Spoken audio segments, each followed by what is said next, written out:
We're given the vectored valued function r of t and asked to find the integral of r of t integrated with respect to t.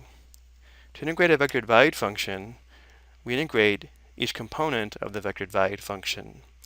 So notice how the result is big R of t, another vectored valued function, plus a constant vector c.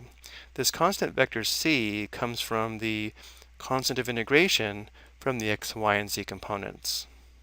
So the antiderivative of a vectored valued function is a family of vectored valued functions such that the derivative of big R of t equals little r of t. So if we find the derivative of big R of t plus c, it would give us little r of t. And notice how the derivative of the constant vector c would be the zero vector. So going back to our example, to find the integral of r of t, again we will integrate each component of the vectored valued function. So for the x component, we'd have the integral of 3t to the fourth plus 2 integrated with respect to t. The y component would be the integral of 4e to the 2t integrated with respect to t. And the z component would be the integral of 5 sine negative 3t, again integrated with respect to t.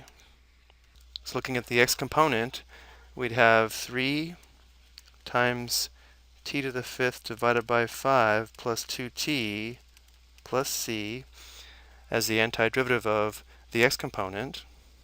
For the y component, we'll have to perform u substitution, where u would be equal to 2t, and therefore differential u equals 2 dt. Dividing both sides by 2, notice that 1/2 du equals dt. So we'll have an extra factor of 1/2 when integrating. Let's go and show the u substitution here for review. We could factor out the 4, and we'd have the integral of e to the u, but again dt equals 1/2 du. So let's go ahead and put the du here and factor out the 1/2. So this would be 2 times the integral of e to the u, which should be 2e to the u, or 2e to the 2t plus c. And then finally for the z component, we have to perform another u substitution. We'd have u equals negative 3t, so du equals negative 3 dt. Dividing both sides by negative 3, we have negative 1/3 du equals dt. So performing the u substitution, we can factor out the 5. We'd have the integral of sine u. Again, dt is equal to negative 1/3 du.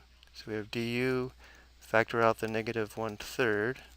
So for the z component, we'd have negative 5/3 times the integral of sine u.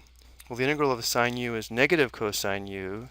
So this works out to positive 5/3 cosine u, which is negative 3t plus c.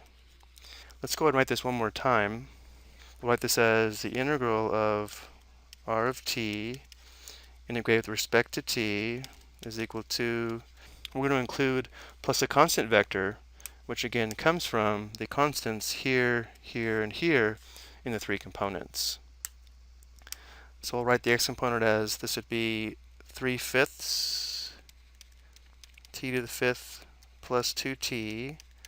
The y component would be 2e to the 2t. The z component would be 5/3 cosine negative 3t. And again, plus c, a constant vector.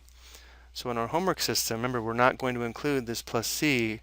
We'll only be including the x, y, and z components for our family of vectored valued functions, such that the derivative of this family of vectored valued functions would be little r of t.